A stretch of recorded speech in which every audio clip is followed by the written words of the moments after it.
The thunder rolled across the horizon as a lone rider appeared on the crest of the hill, silhouetted against the darkening Montana sky of 1876. Hunched over his saddle, Xavier Hawkins urged his exhausted horse forward, one hand pressed firmly against the bleeding wound in his side. The small mining town of Redemption Creek appeared in the distance like a mirage, promising salvation or damnation. He was too delirious to care which. Hawk had been riding for 3 days straight, bullets still lodged between his ribs, the pain becoming a constant companion as familiar as the weight of his Colt revolver. The bounty hunters who'd ambushed him near the Wyoming border were either dead or convinced he was. Either way, he needed shelter, medical attention, and time to disappear again. Rain began to fall as he approached the town's main street, each drop feeling like a needle against his feverish skin. The few townsfolk brave enough to be out in the gathering storm hurried for cover, barely sparing a glance for the bloodied stranger on the stallion. Hawk's vision blurred as he pulled his horse to a stop outside what appeared to be a doctor's office. The weathered sign swinging violently in the wind read, "Dr. Howard Fleming, physician and surgeon." With the last of his strength, Hawk dismounted, his boots sinking into the mud as his knees buckled beneath him. He staggered forward, reaching for the door handle before darkness consumed him completely. When consciousness returned, it came in fragments. The softness of clean bedding beneath him, the sting of alcohol on his wound, the low murmur of voices nearby. And then, the gentle touch of cool fingers against his forehead. "He's burning up," a woman's voice said, her tone measured but concerned. "The infection's spreading. I don't know if he'll make it through the night." "You've done what you could, Hannah," an older man's voice responded. "The rest is up to him and the Almighty." Hawk forced his eyes open, vision swimming until it settled on a young woman leaning over him. Her chestnut hair was pulled back in a practical braid, loose tendrils framing a face etched with worry. Her eyes, the color of polished amber, widened slightly when she realized he was conscious. "Water," Hawk managed to rasp, his throat feeling like he'd swallowed sand. The woman Hannah, he presumed, immediately reached for a cup on the bedside table. With surprising gentleness, she slid her hand beneath his head, lifting it just enough for him to drink without choking. "Easy now," she cautioned as he gulped greedily at the cool liquid. "You've lost a lot of blood." When she withdrew the cup, Hawk caught her wrist with a strength that surprised them both. "Thank you," he whispered. Hannah nodded, a hint of wariness in her eyes as she extracted herself from his grip. "You should rest. Father removed 2 bullets from your side. You're lucky to be alive." Hawk tried to smile, but it felt more like a grimace. "Luck ain't got nothing to do with it, madam. Just too stubborn to die, I reckon." The older man stepped forward then, his spectacles reflecting the lamplight. "I'm Dr. Fleming. You've been unconscious for nearly 2 days." "Care to tell us your name, stranger?" Hawk hesitated, old habits urging caution. "Xavier," he finally offered. "Xavier Hawkins." The doctor nodded, seemingly satisfied with this small truth. "Well, Mr. Hawkins, whoever was hunting you did their level best to ensure you didn't reach civilization. Another few hours and we'd be digging a grave instead of changing bandages." Hannah shot her father a reproachful look. "Father, please." Dr. Fleming shrugged apologetically. "Just speaking plainly, daughter, our patient here should know how close he came to meeting his maker." He turned back to Hawk. "You need rest and time to heal. We've got a spare room here at the practice. You're welcome to it until you're back on your feet." Before Hawk could respond, a thunderous knocking rattled the front door of the building. Hannah and her father exchanged worried glances. "That'll be Sheriff Donnelly," Dr. Fleming muttered. "Word travels fast in Redemption Creek. He'll want to know who you are and what trouble you've brought to our doorstep." Hannah straightened her apron. "I'll speak with him. You stay with the patient." Despite Hawk's feverish state, he recognized the danger. "Wait," he called after her, his voice stronger than before. "Don't tell him I'm conscious yet, please." Something in his tone must have reached her, for Hannah paused at the doorway. She studied him for a long moment, indecision written across her features. "Hannah," her father warned, "the sheriff is an officer of the law, and we're healers first," she countered firmly. "Our duty is to our patient." With that, she disappeared down the hallway. Hawk's heart hammered in his chest. He had no illusions about what awaited him if word spread that Xavier Hawkins was in Redemption Creek. The bounty on his head would bring every fortune hunter and lawman within 100 miles. Dr. Fleming sighed heavily, removing his spectacles to clean them with a handkerchief. I don't know what you're running from, Mr. Hawkins, but my daughter seems inclined to give you the benefit of the doubt. I suggest you don't make her regret that kindness. From the front of the house, they could hear the low rumble of the sheriff's voice, followed by Hannah's more measured tones. After what seemed an eternity, the front door closed, and Hannah's footsteps approached the sickroom once more. I told him we had an unconscious patient who'd been robbed and shot on the trail, she reported, her cheeks flushed. He wants to be notified when you wake up. Relief washed over Hawk. Thank you. Hannah crossed her arms defensively. Don't thank me yet, Mr. Hawkins. I've just lied to the sheriff on behalf of a complete stranger. I expect the truth in return. Hawk swallowed hard, studying the determination in her eyes. It's a long story, miss. Then you'd best start telling it, she replied, pulling a chair close to his bedside. Because I'm not risking my reputation or my father's practice without knowing exactly who I'm harboring. Dr. Fleming nodded in agreement. My daughter has a point. The truth, Mr. Hawkins, all of it. Hawk closed his eyes briefly, weighing his options. These people had saved his life. They deserved something in return, even if it was just honesty. Most folks call me Hawk, he began slowly. I used to ride with Emmett Blackstone's gang up in the Dakota Territory. 4 years of robbing stagecoaches and banks until I realized I couldn't live that life anymore. He paused, gauging their reactions. During our last job, Blackstone decided to shoot a bank teller who was cooperating. No reason for it, just cold-blooded murder. I tried to stop him, and when I couldn't, I made sure the law knew where to find him. Hannah's expression remained guarded. You turned informant, Hawk nodded grimly. Blackstone got 20 years in territorial prison. The rest of the gang scattered, but they all know I'm the one who talked. There's been a price on my head ever since official bounties for the robberies I participated in, and unofficial ones from former friends who consider me a traitor. And the men who shot you, Dr. Fleming asked, bounty hunters. They recognized me in a saloon over in Buffalo Gap. I managed to get away, but not before they put 2 bullets in me. Hawk shifted, wincing at the pain the movement caused. I've been running for 3 years. Thought I might make it to California, start fresh where nobody knows my face. Hannah studied him intently. Are you still wanted by the law? Yes, Hawk admitted, though I've never killed anyone who wasn't trying to kill me first. The bounties are for the robberies. A long silence followed his confession. Finally, Dr. Fleming spoke. Well, Mr. Hawkins, I can't say I approve of your past choices, but turning against Blackstone suggests there's some moral fiber in you yet. Hannah remained silent, her expression unreadable. After a moment, she stood. You should rest now. We can discuss this further when you're stronger. As she turned to leave, Hawk caught her hand. I understand if you want me gone as soon as I can stand. Hannah gently extracted her fingers from his grasp. What I want, she said carefully, is to fulfill my duty as a healer. Beyond that, I haven't decided. With that, she left the room, her father following after checking Hawk's bandages once more.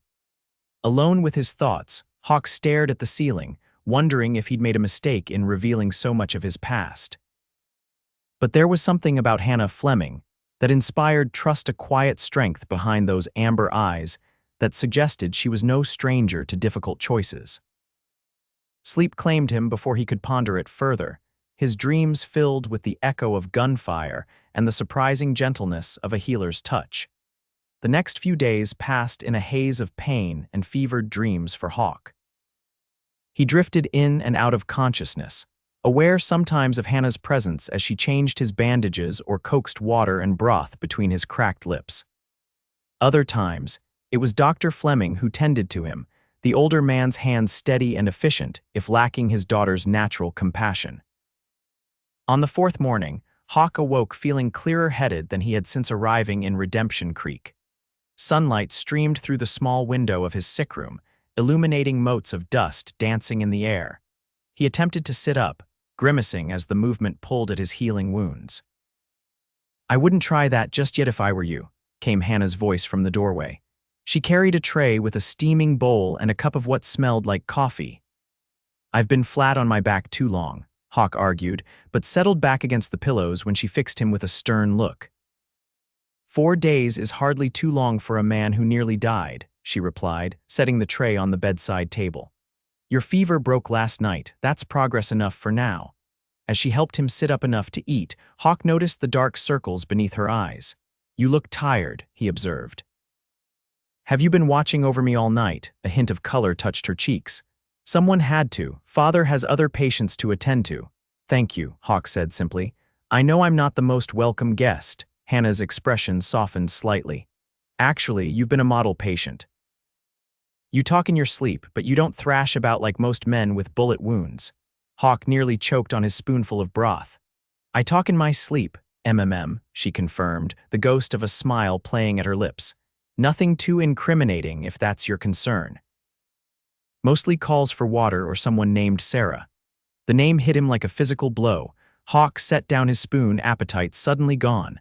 "Sarah was my sister," he said quietly. Hannah's smile faded.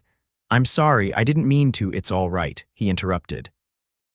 "She died of typhoid when I was 19. She was only 16. After that, I had no family left, made it easier to fall in with Blackstone's crowd." Hannah pulled her chair closer to the bed. "Is that why you became an outlaw? Because you were alone?" Hawk considered the question. No one had ever asked him so directly before. "Partly," he admitted, "but that's just an excuse, isn't it? Plenty of folks lose family without turning to crime." "What would you do differently, if you could go back?" Her voice held no judgment, just genuine curiosity.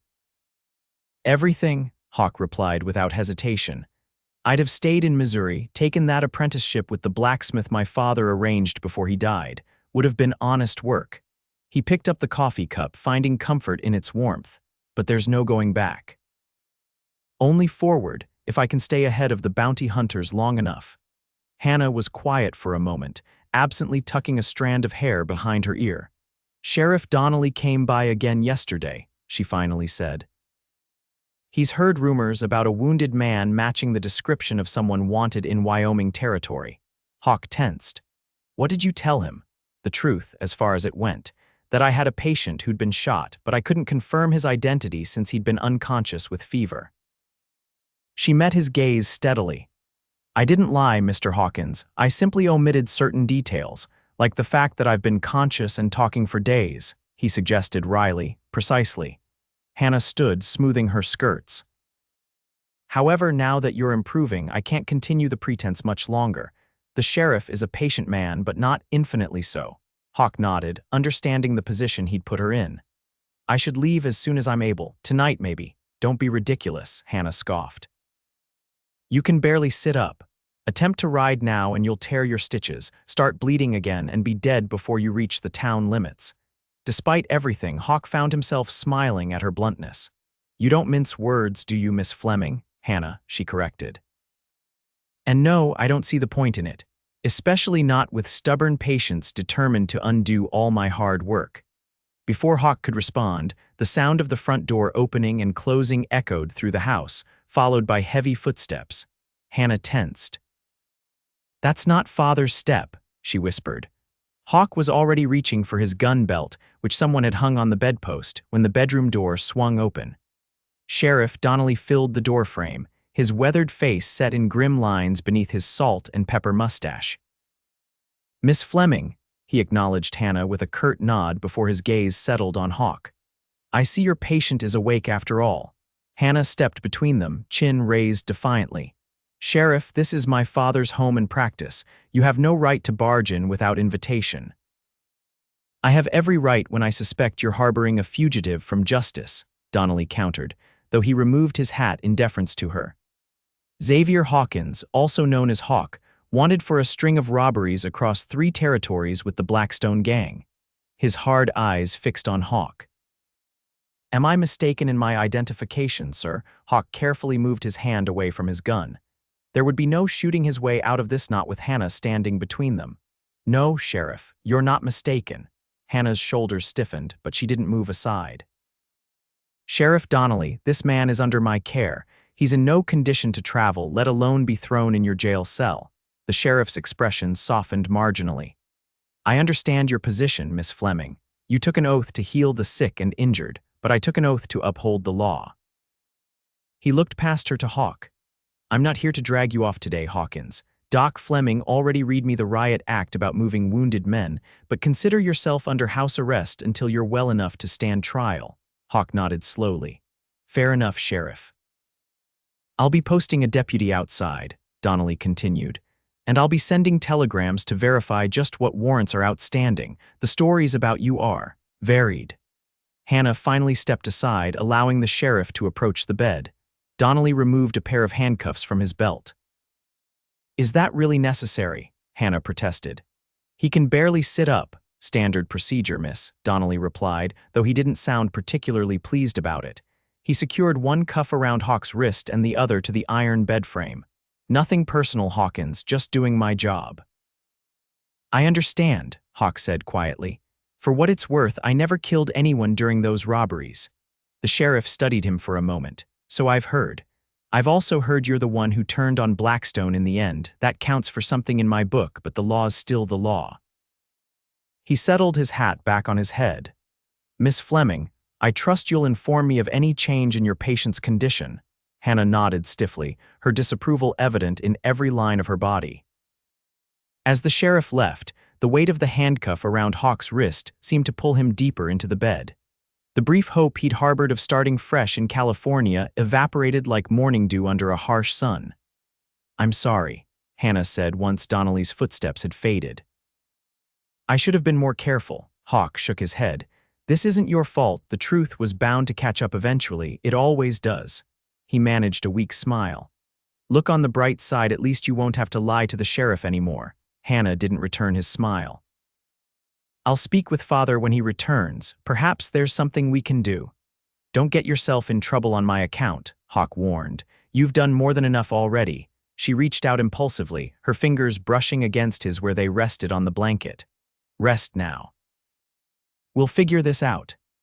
As she gathered the breakfast tray and left the room, Hawk stared after her, wondering at the strange twist of fate that had brought him to this place and this woman. For the first time in years, the prospect of facing justice didn't seem like the worst possible outcome. At least it would mean an end to running. With that oddly comforting thought, he closed his eyes and drifted back to sleep, the weight of the handcuff a constant reminder that his past had finally caught up with him. Dr. Fleming's reaction to finding a shackled fugitive in his spare bedroom was remarkably composed. After examining Hawk's wounds and declaring them to be healing well, he settled into the chair beside the bed with the air of a man preparing for a serious conversation. Sheriff Donnelly filled me in on your situation, he began, cleaning his spectacles methodically. It seems you've led quite an eventful life for a man so young. Hawk shifted uncomfortably. Not the kind of events most folks would be proud of, Doc. Perhaps not, the older man agreed. But Hannah tells me you tried to do right in the end with this Blackstone character. Too little, too late, Hawk murmured. Dr. Fleming replaced his spectacles, regarding Hawk with keen eyes. In my experience, Mr. Hawkins, it's never too late to choose a different path. The question is whether you're sincere in wanting to. Before Hawk could respond, Hannah appeared in the doorway. Father, Mrs. Belmont is here about her rheumatism. Dr. Fleming nodded, rising from his chair. Duty calls. Think on what I said, young man. He patted Hawk's shoulder before following his daughter from the room. The next week passed in a strange, suspended state for Hawk. His strength returned gradually, the pain in his side diminishing from sharp agony to a dull throb. The deputy outside the house rotated every 8 hours, each man politely nodding to Hannah or Dr. Fleming when they came and went, but maintaining a vigilant watch. Hannah continued to care for him, changing his bandages and bringing his meals. Their conversations grew longer and less guarded as the days passed. She told him about growing up as a doctor's daughter, learning medicine at her father's side after her mother died of influenza when Hannah was just 12. In turn, Hawk shared stories of his childhood in Missouri, his father's small farm, and his sister Sarah's talent for making even the hardest days seem brighter. He found himself carefully editing his tales of life with the Blackstone gang. focusing on the endless landscapes he'd seen rather than the crimes he'd committed. Yet Hannah seemed to sense the darker stories beneath his words, occasionally asking questions that cut straight to the heart of matters he'd rather avoid. "Did you ever think about leaving them, before the last robbery?" she asked one evening as she checked his healing wounds. Hawk winced, less from her gentle touch than from the question itself. "A few times," he admitted. "After the first job where Blackstone got rough with a stagecoach driver for no reason, and again when we robbed a bank in a town suffering from drought. Folks there had almost nothing, and we took what little they had." He stared at the ceiling, shame burning in his chest. "But I always found excuses to stay. The money was good. The gang was the closest thing to family I had left. I told myself I wasn't as bad as Blackstone." "You weren't," Hannah said quietly. "You proved that in the end." Hawk turned to look at her, finding no judgment in her amber eyes, only a steady compassion that somehow made him feel both better and worse. One good choice doesn't erase all the bad ones that came before. "No," she agreed, "but it can be the beginning of making amends." On the 10th day of his confinement, Sheriff Donnelly returned, a packet of telegrams in his hand and a troubled expression on his face. He pulled the chair up to Hawk's bedside, Hannah hovering anxiously in the doorway. "I've been in touch with authorities in Wyoming, Dakota, and Nebraska," Donnelly began without preamble. "Your story checks out, Hawkins. You're wanted for robbery, but there are no murder charges against you. Furthermore, your testimony against Emmett Blackstone has been noted in your favor." Hawk waited for the inevitable, but that would follow. "However," Donnelly continued right on cue, "you're still facing significant prison time if convicted. 5 years at minimum, likely more." "I understand," Hawk said, resignation settling over him like a heavy blanket. The sheriff leaned forward, lowering his voice slightly. "There might be another option. Judge Parker is coming through next month for circuit court. He's known for being harsh but fair. If you were to plead guilty, express genuine remorse and offer to make restitution where possible." Hope flickered weakly in Hawk's chest. "What are you suggesting, Sheriff?" "I'm suggesting that a man who turned against Blackstone might find some leniency, especially if he has character witnesses speaking on his behalf." Donnelly's gaze flickered briefly to Hannah. "The judge might consider a reduced sentence with the possibility of parole, particularly if you had somewhere respectable to go afterward." "Are you saying he might not have to go to prison at all?" Hannah asked, stepping fully into the room. Donnelly held up a cautioning hand. "I'm not promising anything, Miss Fleming. Justice must be served. But yes, there's a possibility the judge might consider alternatives for a man who's shown he wants to reform." He turned back to Hawk. "You'd need to demonstrate that you have prospects for honest work, a place in the community." "I'm a wanted man with a bullet wound and one set of clothes to my name," Hawk pointed out dryly. "Not exactly prime hiring material." "You're also a skilled rider who knows this country better than most," the sheriff countered. "And from what I hear from Doc Fleming, you've got a decent head on your shoulders when you choose to use it." Hannah stepped closer. "Father mentioned that Mr. Peterson at the livery stable is looking for help. His arthritis is getting worse, and he needs someone who understands horses." Hawk looked between them, bewildered by this unexpected turn. "Are you two suggesting I stay in Redemption Creek, after everything?" "I'm suggesting you consider all your options before your trial," Donnelly said carefully. "Including the possibility of making a fresh start right here, under certain conditions, if the judge allows it." After the sheriff left, Hannah busied herself straightening items around the room, her movements betraying an unusual nervousness. "You don't have to help me, you know," Hawk said quietly. "You've done more than enough already." Hannah paused, a folded blanket in her hands.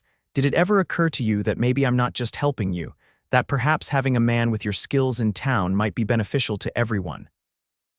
"Is that the only reason?" The question slipped out before he could stop it, her cheeks colored slightly. "I believe people deserve second chances, Mr. Hawkins, especially those who have shown they want to change." "Xavier," he corrected, "or Hawk if you prefer." "Seems like we're past formalities at this point." A small smile played at her lips. "Xavier, then." She set down the blanket and moved to the window, gazing out at the main street. "This town needs good people willing to work hard." Father always says Redemption Creek was named with purpose, a place where people could wash away the past and start anew. Poetic, Hawk remarked, but I doubt the townsfolk will be eager to welcome an ex-outlaw into their midst.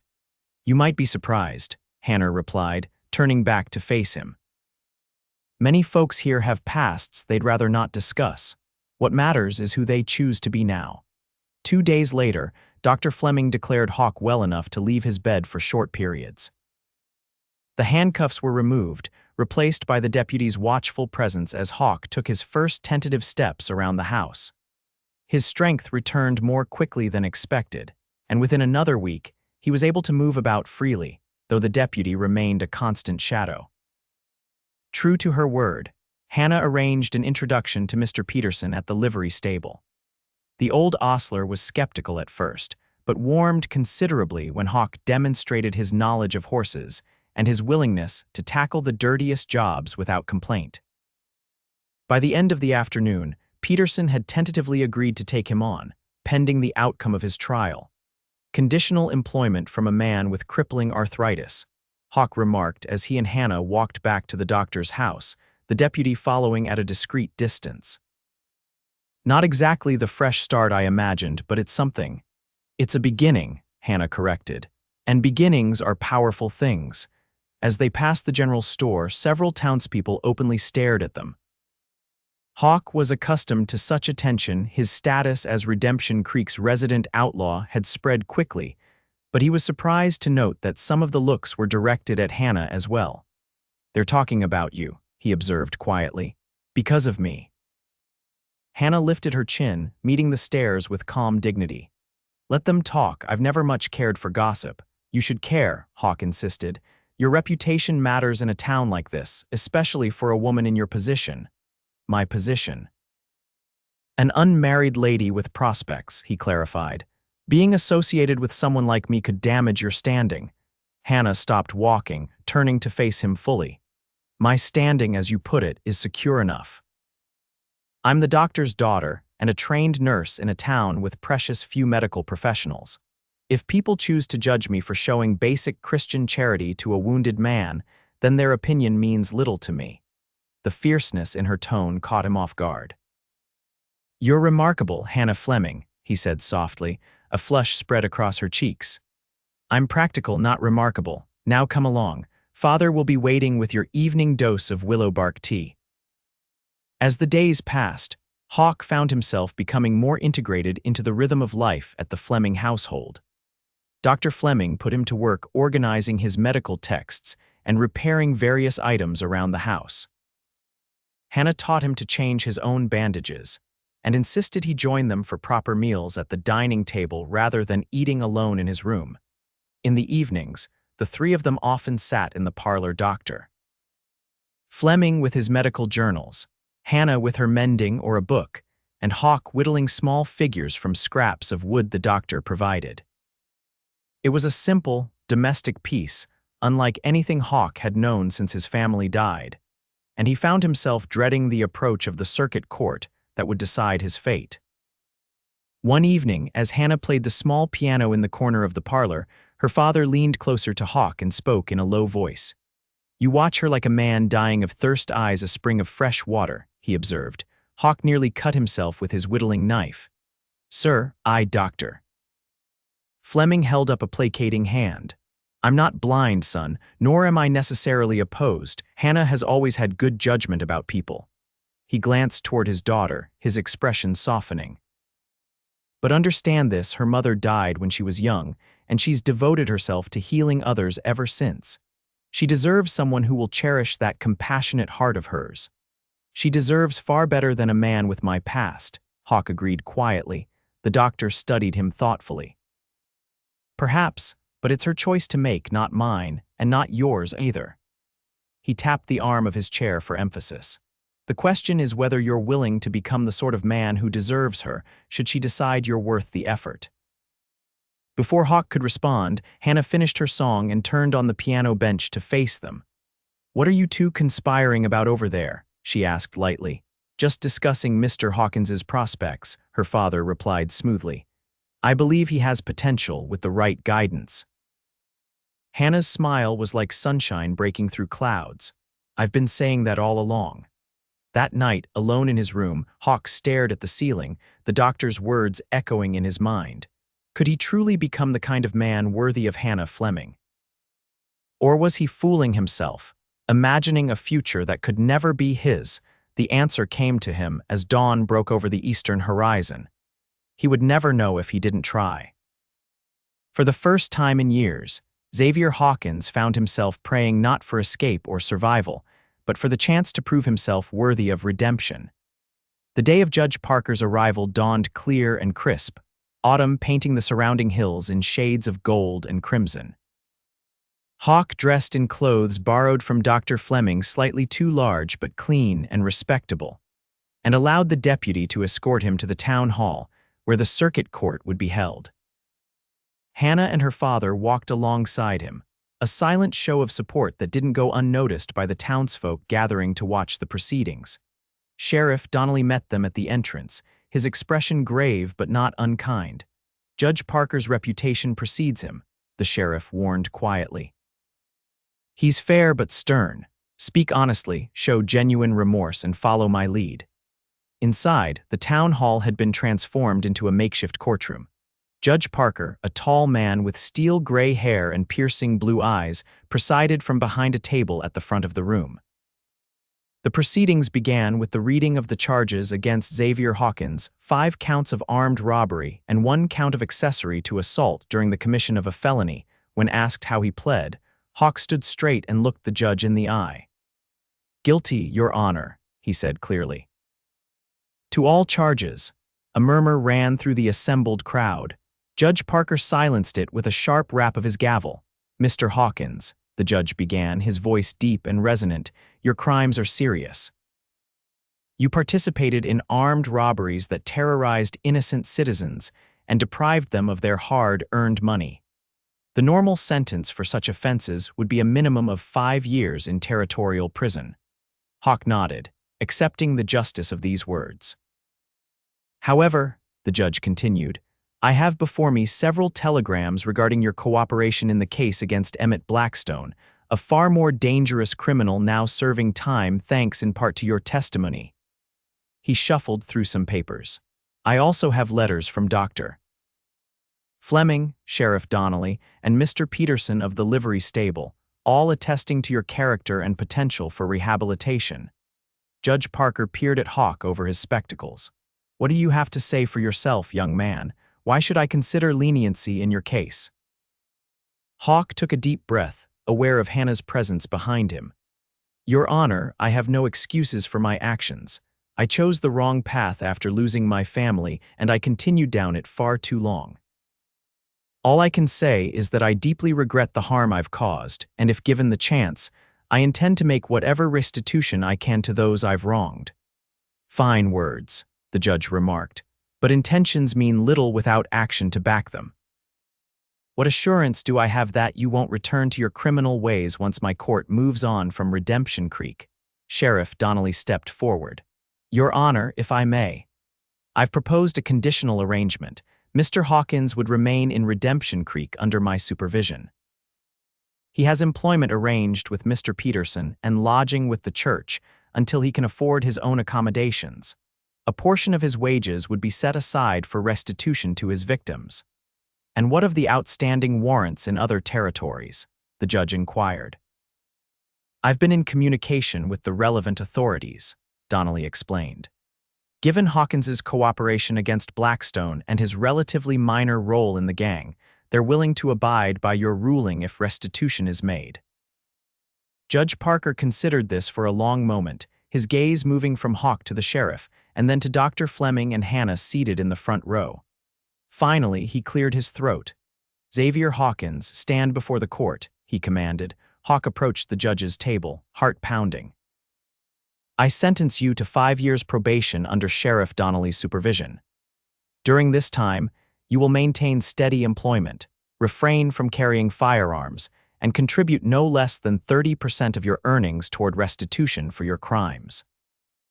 You will not leave the county without the sheriff's permission. Any violation of these terms will result in your immediate imprisonment." The judge leaned forward. Do you understand and accept these conditions? Yes, Your Honor, Hawk replied, scarcely believing what he was hearing. Thank you. Don't thank me yet, young man, Judge Parker warned. I'm giving you an opportunity to prove yourself, not a pardon. The path of redemption is neither short nor easy. With a final rap of his gavel, the judge closed the proceedings. Hawk turned to find Hannah beaming at him, her eyes bright with unshed tears of relief. Dr. Fleming clapped him on the shoulder, and even Sheriff Donnelly offered a grudging smile. Well, it seems you've been given a second chance, Mr. Hawkins, the doctor said. What will you do with it? Looking at Hannah's radiant face, Hawk knew exactly what he intended to do. Make the most of every day, sir, starting right now. The weeks following the trial brought dramatic changes to Hawk's life. He moved into a small room above the church, rented for a modest sum from Reverend Thomas, who believed fervently in second chances.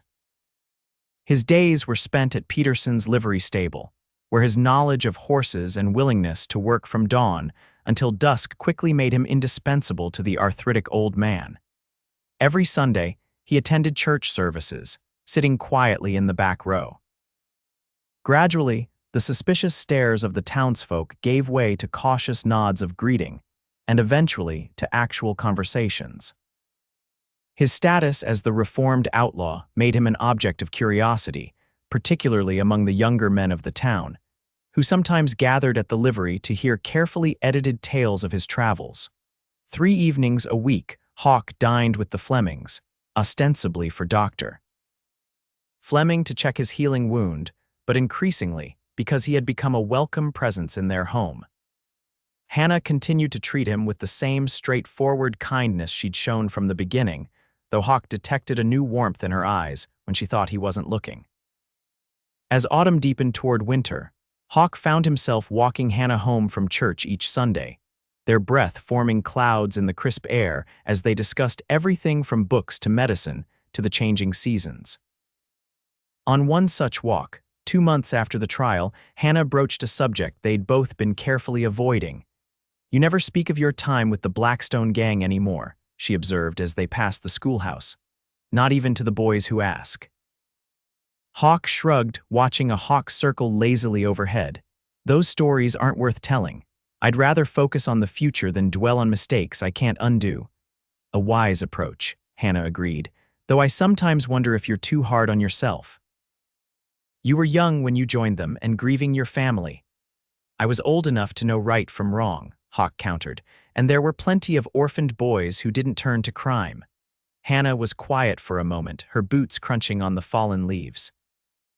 Do you ever think about what might have happened if you hadn't been shot that night, if you hadn't ended up in Redemption Creek? The question caught him off guard. Sometimes, he admitted. I'd probably be in California by now, still looking over my shoulder, still running from my past. Do you regret staying? Her voice was soft, hesitant in a way that was unusual for her. Hawk stopped walking, turning to face her. The afternoon sunlight caught in her hair, turning the chestnut strands to burnished copper. Not for a single moment, he said honestly. A flush rose in her cheeks that had nothing to do with the cold. Even though you're essentially a prisoner here, unable to leave without permission. Hannah, he said gently, I've been freer in these past months than I ever was riding with Blackstone. Here I have honest work, people who trust me, a purpose beyond mere survival. He hesitated, then added quietly, and I have you. Her eyes widened slightly. Me, your friendship, he clarified quickly, though the word felt inadequate for the feelings that had been growing inside him. Your belief in me when I couldn't believe in myself. Hannah studied him for a long moment, something unreadable in her expression. Is that all it is? Friendship? Hawk's heart hammered against his ribs. I wouldn't presume, oh, for heaven's sake, Hannah interrupted, exasperation clear in her voice. Xavier Hawkins, for a man who's faced down bounty hunters and outlaws, you can be remarkably timid about certain matters. Before he could respond, she stepped closer, reached up and pressed a quick, soft kiss to his cheek. Then, with color high in her face, she turned and continued walking, leaving him momentarily stunned. Hawk caught up to her in 3 long strides, his mind racing. Hannah, I'm not the kind of man a woman like you should tie herself to. My past is precisely that, the past, she finished for him. I'm more concerned with the man you are now and the man you're becoming. She slowed her pace, her expression growing serious. I know there are obstacles. Father would have concerns, though he respects you more than you realize. The town would certainly talk, and your probation complicates matters. All true, Hawk agreed, struggling to keep up with this unexpected turn in their conversation. Which is why I've never spoken of my feelings, though they've been growing since that first day when you defended me to the sheriff. Hannah's smile returned, lighting her entire face. Then perhaps it's time you did speak of them, properly. They had reached the doctor's house, but Hawk wasn't ready for their conversation to end. With a boldness born of her encouragement, he took her gloved hand in his. Hannah Fleming, you are the most remarkable woman I've ever known. You saw worth in me when I was at my lowest, and your faith has helped me believe I might actually deserve a second chance at life. His voice grew husky with emotion. I care for you deeply more than I thought possible. But I won't ask for anything you aren't ready to give, especially considering my circumstances. Hannah squeezed his hand. What if I told you I've already given my heart to the man who's worked so diligently these past months to rebuild his life? The man who helps old Mrs. Wilson with her groceries and teaches the Peterson boys to care for horses and sits in church each Sunday with such humble attention. Hope expanded in Hawk's chest like a sunrise. I'd say that man is the luckiest soul in all of Montana territory, and that he'll spend every day trying to be worthy of such a gift. Good, Hannah said simply. Then we understand each other. As winter settled over Redemption Creek, blanketing the town in snow and bringing folks closer to their hearths, Hawk and Hannah's courtship progressed with the blessing of Dr. Fleming, who observed Riley that he'd seen it coming since Hawk first regained consciousness in his spare bedroom. Sheriff Donnelly was more cautious, reminding Hawk that his probation placed certain limitations on his future plans. You can't leave the county without permission for 5 years, he pointed out during one of their weekly check-ins. That's a long time to ask a young woman to wait if you're thinking of marriage. I'm aware, Sheriff, Hawk replied, but Hannah understands the situation. We're content to take things slowly. The sheriff's weathered face softened slightly. She's a fine woman, Hawkins. See that you deserve her. I intend to, sir. Every day. By spring, Hawk had saved enough from his wages after setting aside the required portion for restitution to rent a small cabin on the edge of town. It needed considerable repair, but Peterson allowed him time in the afternoons to work on it, recognizing that a man courting a lady like Hannah Fleming would need a proper home to offer her eventually. Hannah often joined him there after her duties at her father's practice were complete, bringing sandwiches and lemonade and offering opinions on his renovation plans. They would sit on the unfinished porch as the lengthening days painted the sky in shades of pink and gold, talking of their hopes for the future. Peterson offered to make me a partner in the livery, Hawk told her one such evening in late April. Says his hands are getting too stiff to manage alone, and his sons have no interest in the business. Would mean more responsibility, but better pay too. Hannah beamed at him. That's wonderful. You've earned his trust completely. It's a far cry from what I imagined for my life, Hawk admitted, but it suits me better than I ever would have guessed. There's something honest about working with horses. They don't care about your past, only how you treat them in the present. Rather like certain people, Hannah suggested with a knowing smile. Hawk caught her hand, marveling as always at how delicate it felt in his, despite the strength he knew it contained. I thank God every day for bringing me to Redemption Creek, even if it took 2 bullets to get me here. Hannah's expression grew suddenly serious. Xavier, there's something I need to tell you. The gravity in her tone sent a chill through him. What is it? Sheriff Donnelly received a telegram yesterday from Wyoming Territory. She squeezed his hand tightly. Emmett Blackstone escaped during a prisoner transfer. He's killed 2 guards already. Hawk felt the blood drain from his face. Blackstone's free, Hannah nodded, concern etched in her features. The sheriff didn't want to worry you unnecessarily, but I thought you should know. There's no reason to believe Blackstone knows you're here. But Hawk knew better. Emmett Blackstone had a memory like an elephant and a grudge that burned hotter than hellfire.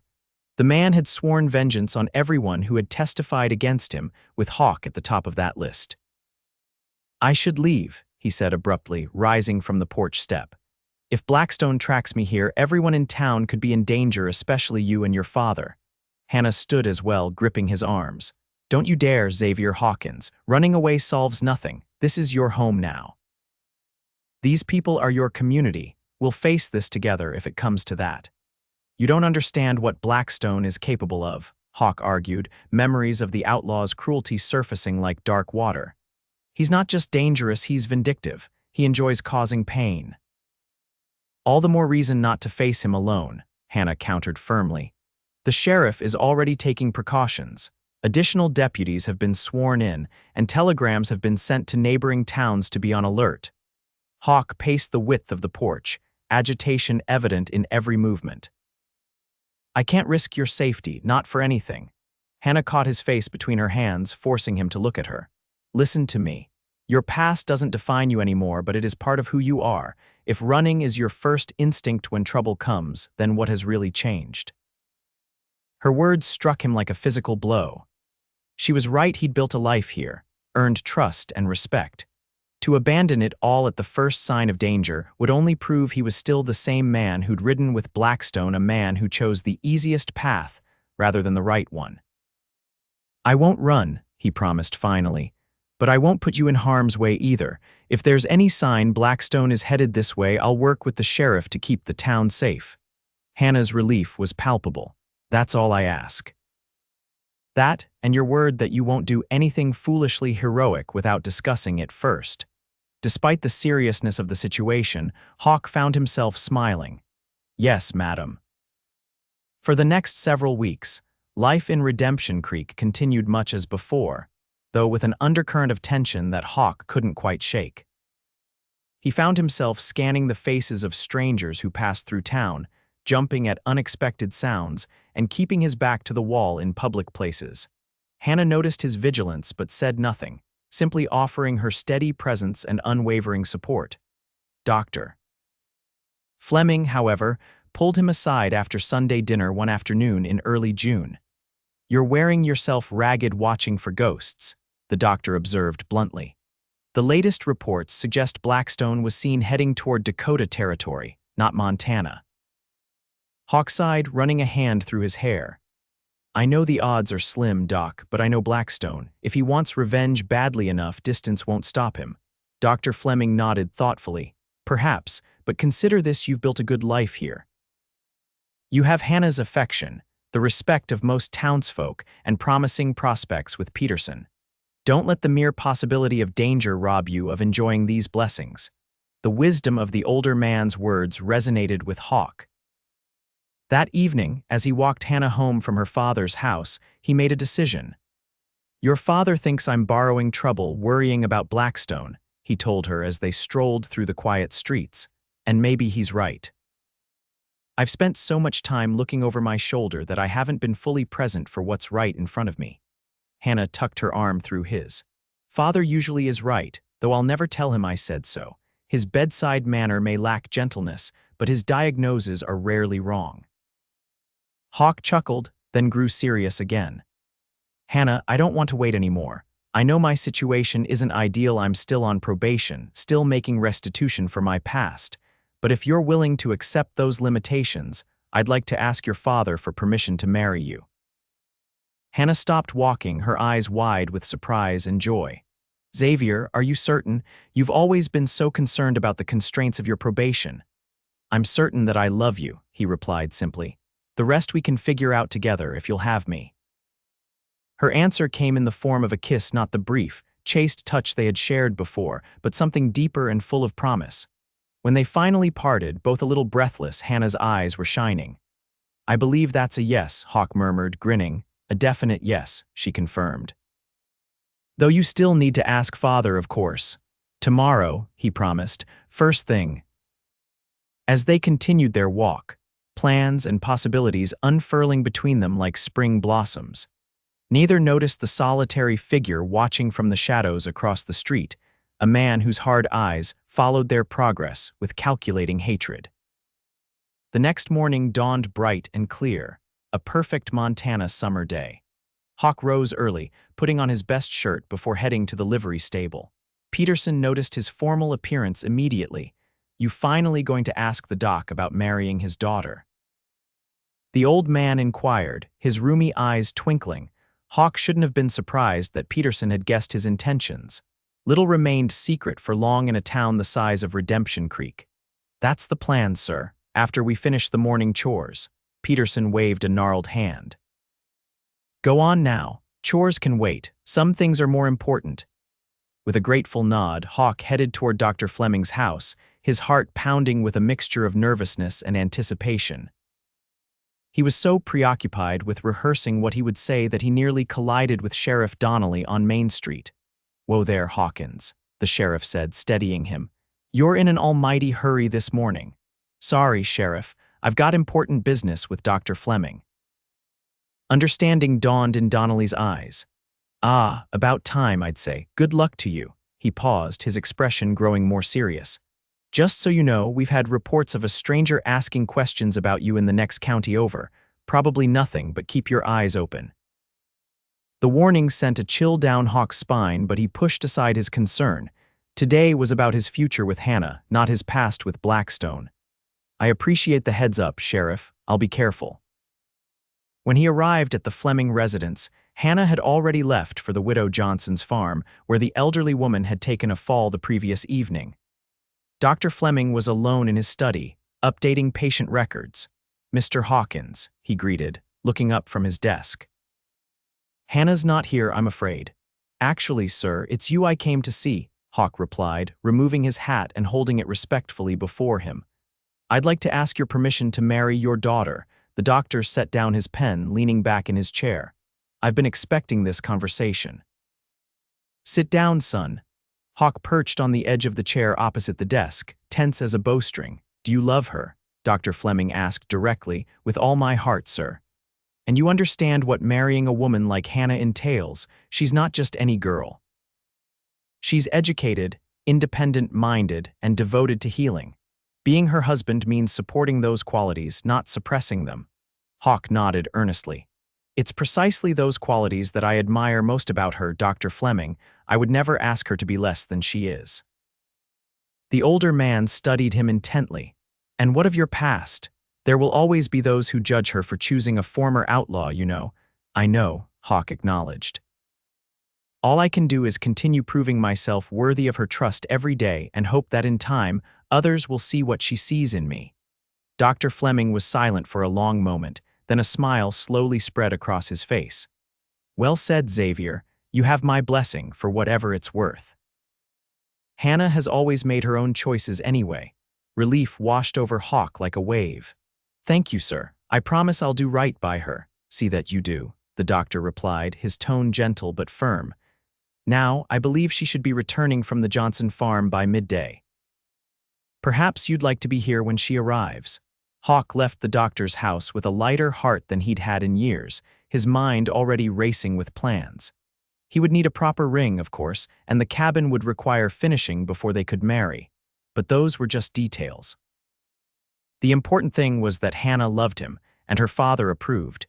He was so absorbed in his thoughts that he didn't notice anything amiss until he reached the livery stable and found the doors standing open, Peterson nowhere in sight. Frowning, Hawk stepped inside, calling the old man's name. The blow came from behind, something hard crashing against the back of his skull. Hawk stumbled forward, stars exploding behind his eyes as he fell to his knees. Before he could recover, rough hands dragged him deeper into the shadowy interior of the stable. "Hello, Hawk," said a voice he'd hoped never to hear again. "Long time no see, partner." Emmett Blackstone stood over him, a satisfied smirk on his face and a revolver in his hand. He looked leaner than Hawk remembered, prison having burned away any softness, leaving only hard angles and hatred. "Where's Peterson?" Hawk demanded, fighting to clear his vision. "The old cripple. Don't worry, he's taking a nap in the tack room. Might have a headache when he wakes up, but I didn't kill him." Blackstone crouched down, bringing his face level with Hawk's. "Not like I'm going to kill you, traitor." Hawk assessed his options quickly. Unarmed and dazed from the blow, he stood little chance against Blackstone in a direct confrontation. His only hope was to keep the man talking until an opportunity presented itself. "How'd you find me?" he asked, slowly shifting his weight to prepare for whatever might come next. Blackstone chuckled darkly. "Wasn't hard. Started asking about a former rider with the Blackstone gang, one who might have a bullet wound or two. Word gets around. Seems you've made quite a name for yourself in these parts, the reformed outlaw courting the doctor's pretty daughter." At the mention of Hannah, Hawk's blood ran cold. "This is between you and me, Blackstone. Leave the townsfolk out of it." "Oh, I intend to," Blackstone assured him, standing once more. "I don't need complications, just revenge." He gestured with the gun. "On your feet, we're going for a little ride." Hawk rose slowly, calculating distances and angles, if he could get Blackstone to come just a bit closer. "I wouldn't," Blackstone warned, reading his intentions. "I've got nothing to lose, Hawk. I'll put a bullet in you right here if I have to, but I'd rather do this properly. Away from town, where we can have a real conversation about loyalty before I kill you." "Like you killed those guards during your escape?" Hawk asked, stalling for time. "Real brave, shooting men who were just doing their jobs." Anger flashed in Blackstone's eyes. "Those guards would have put me back in a cage for 20 years because of you. Every day in that hellhole, I thought about what I'd do when I got my hands on you. Every single day." The intensity of his hatred was palpable, filling the space between them like a physical presence. Hawk knew reasoning with Blackstone was futile. The man had always been driven by rage and a distorted sense of honor. "So what's the plan?" Hawk asked calmly. "Force me to ride out of town at gunpoint. Someone will notice." "Not if we use the back way past the tannery," Blackstone replied with a smirk. "I've been watching this town for 3 days, learning its routines. No one's going to miss you until it's too late." The realization that Blackstone had been in Redemption Creek for days, possibly watching Hannah as well, sent a surge of anger through Hawk. Before he could respond, however, a new voice entered the conversation. "I believe you're mistaken about that, Mr. Blackstone." Hannah stood in the doorway of the livery, a shotgun held steadily in her hands. Her face was pale but determined, her eyes never leaving Blackstone's face.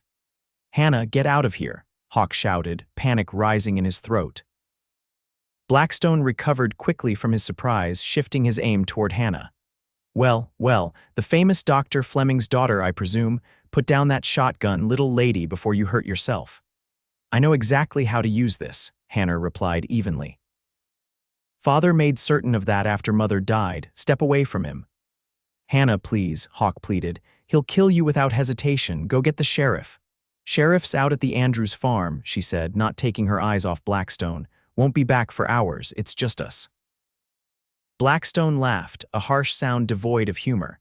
"Ain't this touching? The outlaw's woman coming to his rescue. You picked a spirited one, Hawk, I'll give you that." "Last warning," Hannah said calmly. "Step away from him and drop your weapon." For a tense moment, no one moved. Then Blackstone's grip on his revolver tightened, and Hawk knew with sickening certainty what would happen next. "No," he shouted, lunging toward Blackstone just as the outlaw fired. The gunshot echoed through the livery, followed immediately by the deeper boom of Hannah's shotgun. Hawk crashed into Blackstone, driving them both to the ground. They grappled briefly, but Blackstone's strength was waning, blood spreading across his chest where Hannah's shot had found its mark. "You always were soft," Blackstone gasped, his eyes already glazing over.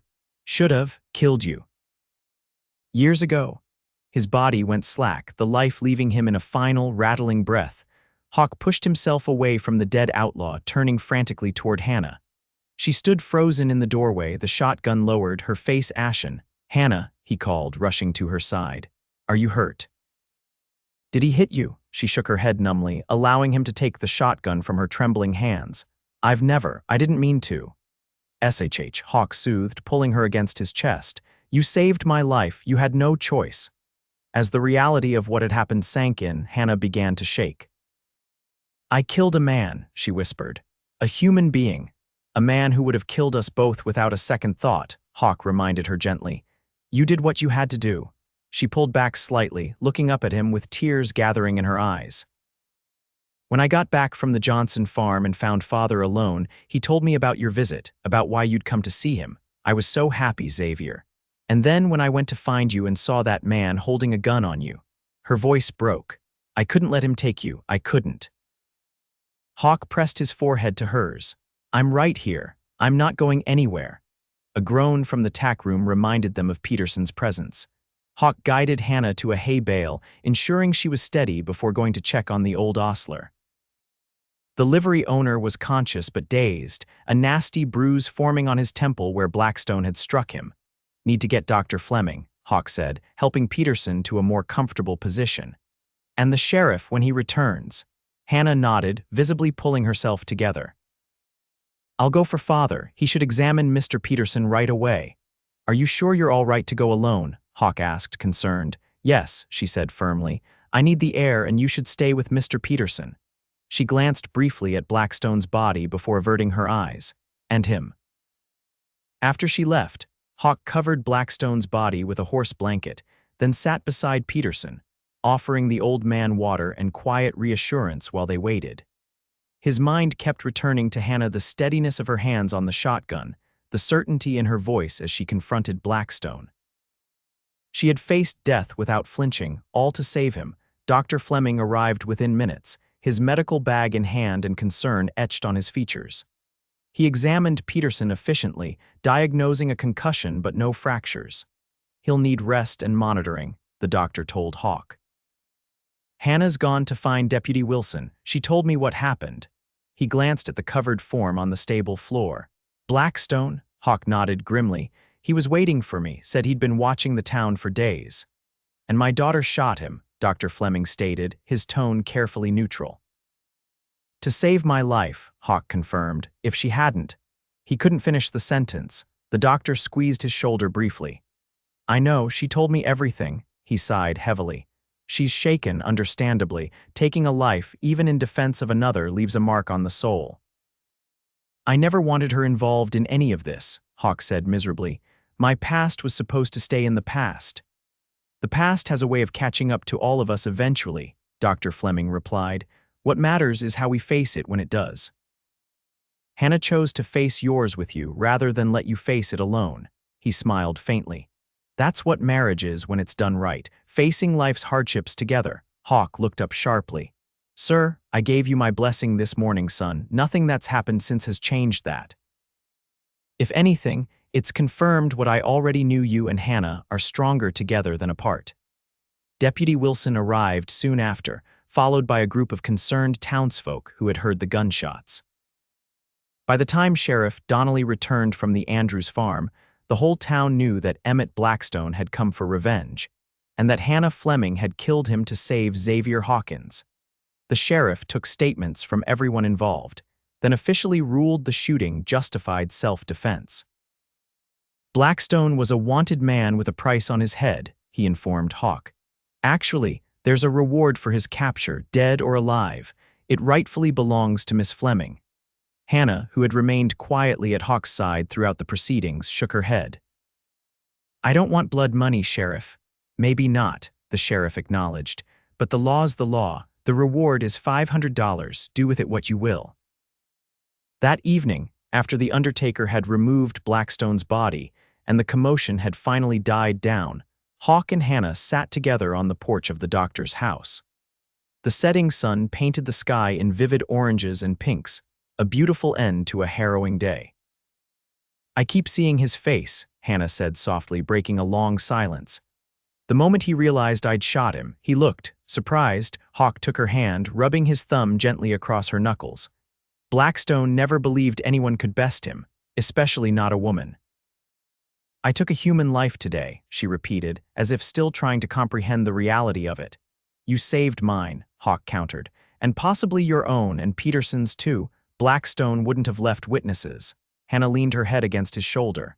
"I know that logically, it's just difficult to reconcile with everything I believe about the sanctity of life." "That's because you have a good heart," Hawk told her. "If taking a life came easily to you, you wouldn't be the woman I love." She looked up at him, a fragile smile forming. "The woman you love enough to ask for her hand in marriage, despite everything." Joy bloomed in Hawk's chest. "Your father told you." "He did," she confirmed. "Right before I went looking for you." Hawk shifted to face her fully, taking both her hands in his. This wasn't how he'd planned to propose sitting on a porch after a day of violence and death. But perhaps it was fitting, a reminder that life's darkest moments could still lead to light. Hannah Fleming, I came to Redemption Creek bleeding and half dead, with nothing to my name but a criminal past and a desperate need to escape it. You saw something in me worth saving when I couldn't see it in myself. His voice grew husky with emotion. I love you more than I ever thought possible, and I want to spend the rest of my life proving worthy of your faith in me. Will you marry me? Tears spilled down her cheeks, but her smile was radiant. Yes, Xavier Hawkins, yes, I will. He cupped her face gently, brushing away her tears with his thumbs. I can't offer you an easy life. There will always be those who remember what I was, not what I've become. I don't want an easy life, Hannah replied. I want a true one with you. As their lips met in a tender kiss, Hawk felt the last shadows of his past finally begin to recede. Emmett Blackstone was gone, and with him, the constant fear of retribution. What remained was the future he and Hannah would build together, a future of healing, redemption, and love. The wedding took place in October, when the aspens had turned to gold, and the first hint of winter crispness hung in the air. It was a small ceremony in Redemption Creek's white-steepled church, attended by Dr. Fleming, Sheriff Donnelly, Peterson and his family, and a surprising number of townsfolk who had come to accept Hawk as one of their own. Hannah wore her mother's wedding dress, lovingly altered to fit her taller frame with wildflowers in her chestnut hair. Hawk, hardly recognizable as the wounded outlaw who had staggered into town a year before, stood tall in a new suit, his dark hair neatly trimmed, his eyes never leaving his bride as she walked down the aisle on her father's arm. Dearly beloved, Reverend Thomas began, we are gathered here today to witness the union of two souls who have found in each other the healing power of true love and redemption. The words struck Hawk as particularly fitting. He and Hannah had indeed found redemption in each other, he from his outlaw past, she from the lonely path she had walked since her mother's death. Together, they had faced death and emerged stronger, their bond tempered like steel in fire. When it came time for their vows, Hawk spoke from the heart, his voice steady and clear. Hannah, when I rode into Redemption Creek, I was a man without hope, without a future. You not only saved my life with your healing hands, but you saved my soul with your unwavering belief that I could be more than my past. I promised to spend every day of our life together, proving that your faith in me was justified. I will love you, protect you, and stand beside you through whatever challenges we face until my dying breath. Hannah's amber eyes shone with unshed tears as she responded. Xavier, you came to us wounded in body and spirit, yet even then I saw the good man beneath the scars. You have shown me that true strength lies not in never falling, but in rising each time we fall. I promise to be your partner in all things, to face life's joys and sorrows at your side, and to never forget that second chances are precious gifts to be cherished. I will love you completely and faithfully, all the days of my life. As they exchanged rings, simple gold bands purchased with part of the reward money Hannah had initially refused, Hawk felt a sense of completion he had never known before.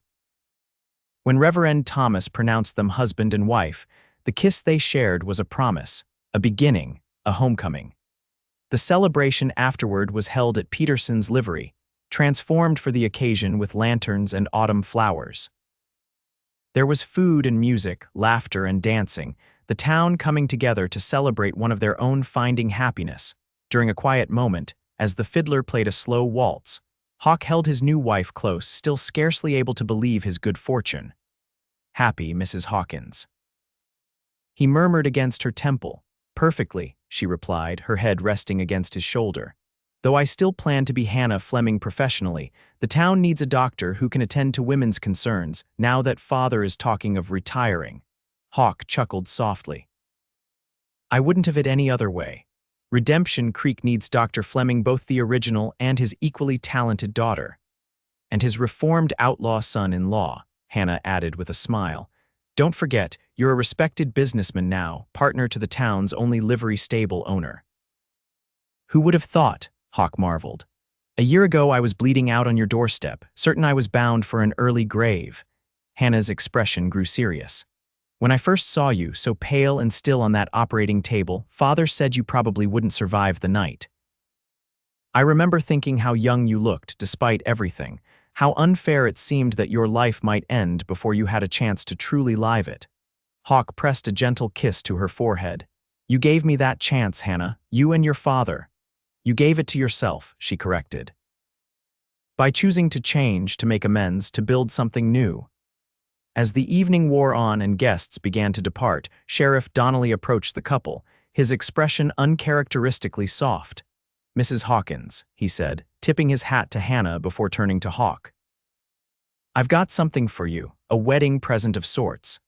He handed Hawk an official-looking document. Hawk unfolded the paper, his eyes widening as he read its contents. This is a reduction in your probation, Donnelly confirmed. Judge Parker reviewed your case after the Blackstone incident. Seems he was impressed by your conduct and by the fact that the man you testified against came looking for revenge and found justice instead. He's reduced your probation to 2 years, with the remaining restitution payments still in effect. Hannah gasped softly beside him. Sheriff, that's wonderful news. Hawk struggled to find words. I don't know what to say, Sheriff, thank you. Donnelly shrugged, though a small smile tugged at his mustache. Don't thank me. Thank your wife for being the kind of woman who sees the best in people, even hardened old lawmen like me and Judge Parker. He extended his hand. Congratulations, Hawkins, you've earned this second chance. Make the most of it. After the sheriff departed, Hawk pulled Hannah close once more. 2 years instead of 5, he murmured. We could travel if you wanted, see California after all. Hannah's eyes sparkled with possibilities. We could. Or we could build our life right here, where we've both found purpose. Either way, we'll decide together. As the last of the guests bid them farewell, and they prepared to walk to their newly finished cabin, their home, Hawk felt a sense of peace that had eluded him since childhood. The past would always be part of him, but it no longer defined him. What defined him now was the love of the remarkable woman beside him and the future they would create together. Later that night, as they lay in each other's arms in the quiet darkness of their bedroom, Hannah's head resting on his chest, Hawk felt her tears against his skin. What's wrong? He asked softly, stroking her hair. Nothing's wrong, she whispered. I was just thinking about the day you first woke up in Father's house. You looked at me with such hopelessness in your eyes. Hawk remembered that day clearly, the pain, the fear, the certainty that his past had finally caught up with him. I didn't think I had much to live for then. Hannah propped herself up on one elbow, looking down at him in the moonlight streaming through the window. You said something that day that haunted me. When I told you to rest, that you'd lost a lot of blood, you said, I'm not worth saving. Hawk's breath caught in his throat. He had forgotten those words, spoken in a moment of fevered despair. I'm glad I didn't listen to you, Hannah continued, tracing the outline of his face with gentle fingers. Because you were worth saving, Xavier, you always were.